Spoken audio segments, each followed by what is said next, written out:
Tim O'Brien in Seattle on November 9th, 2025. And now for today's news. First, a security story. When your hash becomes a string, hunting Ruby's million-to-one memory bug.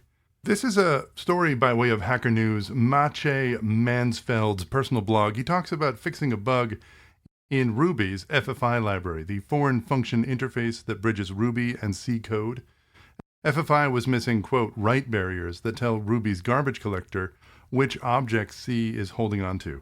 Without these barriers, the garbage collector would free internal hash objects, and Ruby would allocate a string at that same memory address.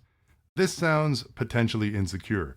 The C code still had the pointer, thinking it pointed to a hash, but now it pointed to a completely different object. The fix in FFI 1.17.0 was adding a single macro call to make sure that C-held references were known to the Ruby garbage collector. This sounds like a security bug waiting to happen. If you're using Ruby anywhere, I would update as much as you can tonight. Our programming story for tonight is by Martin Donath of the Material for MKDocs creator. Material for MKDocs is really a way to create static websites from Markdown and YAML.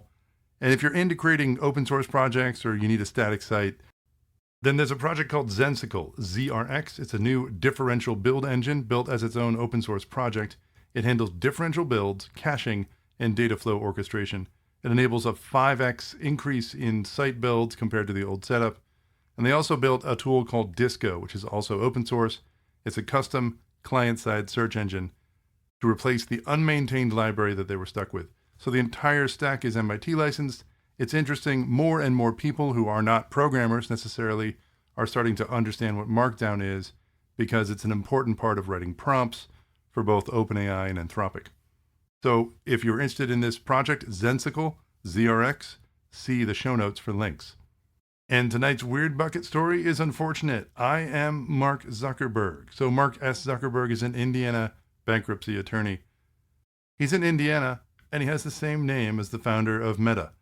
His life has become a nightmare of mistaken identity. Facebook has disabled his personal account 5 times and his business account 4 times because their algorithms think that he's impersonating a celebrity. This man cannot use a service that shares his name because the automation doesn't believe he exists. He was sued by the state of Washington due to mistaken identity. He gets over 100 friend requests daily from people who think he's the billionaire, and he receives packages with complaints about Facebook and phone calls demanding tech support. Facebook required him to provide his birth certificate, driver's license, and credit card just to prove he's a real person. He has to turn his phone off at night to avoid notifications and was kicked off of Nextdoor for using a fake name. He receives death threats meant for the Meta CEO. It's a case study in how automation and algorithms at scale create edge cases that really affect people's lives. So for more information and to learn about I Am Mark Zuckerberg, which is a website, by the way, see the show notes. And there's a little bit more. Meta Platforms has announced a $600 billion investment in U.S. infrastructure over the next 3 years for AI data centers. According to Reuters, CEO Mark Zuckerberg, the real Mark Zuckerberg, told President Trump that the company would invest, quote, at least $600 billion. And Meta sealed a $27 billion financing deal with Blue Owl Capital for its Louisiana data center. Meanwhile, Nvidia CEO Jensen Huang said the company is seeing strong demand for its Blackwell AI chips. And Bloomberg News reports that banks provided $18 billion in financing for an Oracle-tied data center project.